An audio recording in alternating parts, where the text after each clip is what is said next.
Today in studio we are joined by Tafadzwa Edwin Kudangah, an award-winning farmer and the reigning executive director for the Federation of Young Farmers Clubs Zimbabwe, a vibrant network of farmers and agribusiness entrepreneurs.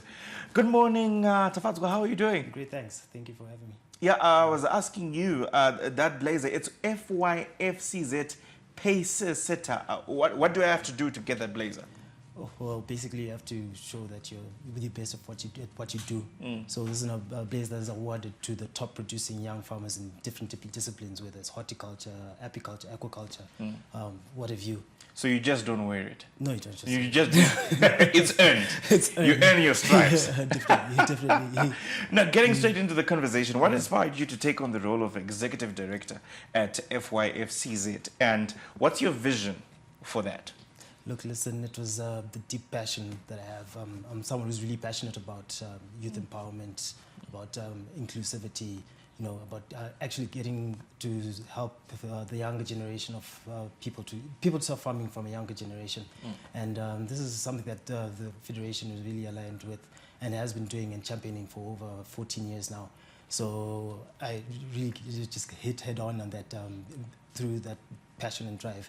And we want to see this country, Zimbabwe, to get back to strong green agro-based economy that's anchored by young farmers. So farming is no longer just a retirement plan, but what we're trying to achieve is to ensure that people start farming from a very tender age, and so that as the years go by, we get to improve our skill, hone our game, and hone our craft, and restore the country's status as the breadbasket of Africa. Right. You say farming is not a retirement plan. Of course, it's a perception that some do hold on to till this very day and age. And now, how do you see the agricultural sector evolving in Zimbabwe? And what's your organization's role in shaping that future? So I'll tell you what, farming has never been more exciting than it is today. It is so much easier to farm than it was 20 years ago. Definitely because of information, access to information is much more hands-on now with the use of technology. Now people use drones, people use chemical gators, people use sensors. The lab tests are much faster. Technology has just made and shaped agriculture to become so much easier and faster and better to jump onto and to actually activate. And with the government putting so much concentration and so much support towards agriculture itself, it's become so much easier. And I foresee the country itself being restoring itself and changing the face of Africa itself, just by the level of expertise that has started being implemented. People are starting to farm at a younger age, and that means people are getting better and better by the year. Right. Now, so what are, would you say, the biggest challenges facing young farmers in Zimbabwe today, and how does FYFCZ address these challenges? So I'll tell you what, well, one of the biggest challenges is access to land. Access to land, access to funding, access to markets, access to information, because so many people want to farm, but they just don't know how to do it. So the network itself is rich with multiple service providers, multiple corporates who are championing, who are working day by day to ensure that agriculture is, so much easier.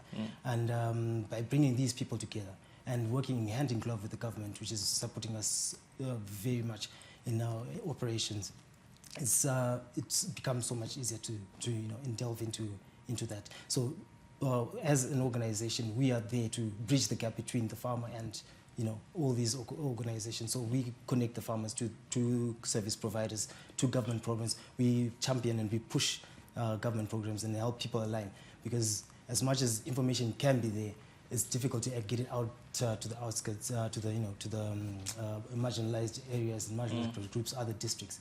So with a reach of 52 districts in out of the 60 in the country, we are able to do that, spear information and channel information within second. I mean, through technology, of course. Right. So, you, of course, access to land, access to funding, some of the things that you highlight, but of course, partnership with government programs and aligning with government programs will help tackle some of these challenges. Now, let's get to this. Can you share with me or some of the success stories of young farmers and who have benefited from your program, your organization's program, and the services that you do offer? I'll tell you what, one of the biggest things is mentorship. That's one thing you barely get easily. So it's gone are the days where people used to compete just to try and pull each other down.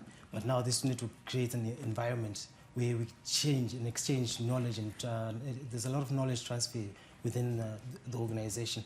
I'll tell you, there's one young Tari Megedzwa Chidawanyiga. He started farming. He just left school, dropped out of school and went straight to the farm. Within one season, he had already been producing crops worth $100,000 over just one season.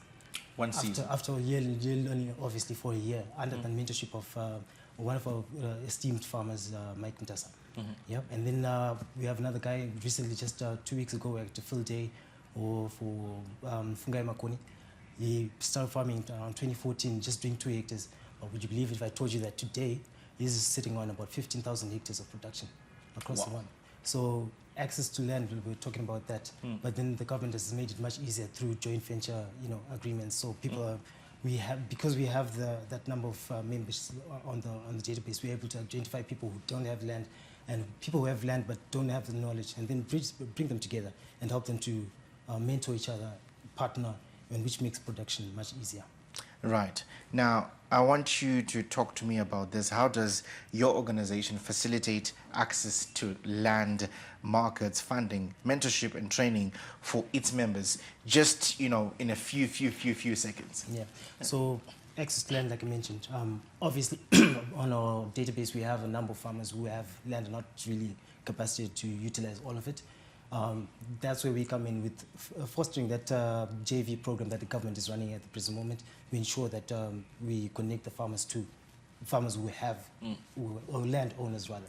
We must make sure that the relationship is mutually beneficial, and we monitor that, ensure that no one is being disadvantaged in the process. And then you mentioned, the other thing you mentioned was markets. Yes. Markets, for instance.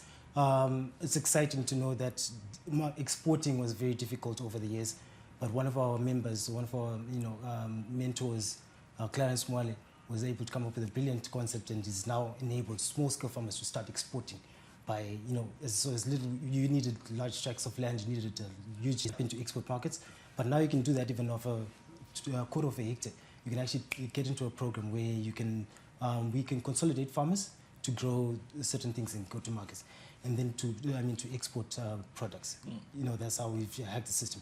Apart from that, we also partnered with various organizations like Salbi, supermarkets that we channel, and hotels and restaurants. We've got a network of suppliers and markets that take up horticulture produce especially, and we connect farmers with such contracts. Contracts. Yes, yeah. Apart from that, so basically, contract farming is the way that makes it easier for people to because when you grow with the market in the beginning. You start with the market and then you grow with them from there on. Thank you so much, Tafadzwa. That was really insightful and good to know what it is that you're doing, and all the best in your future endeavors. Here's to hoping that you will have more blazers of accolades. Thank you so much. So that's the conversation that we're having right here on Morning Rush.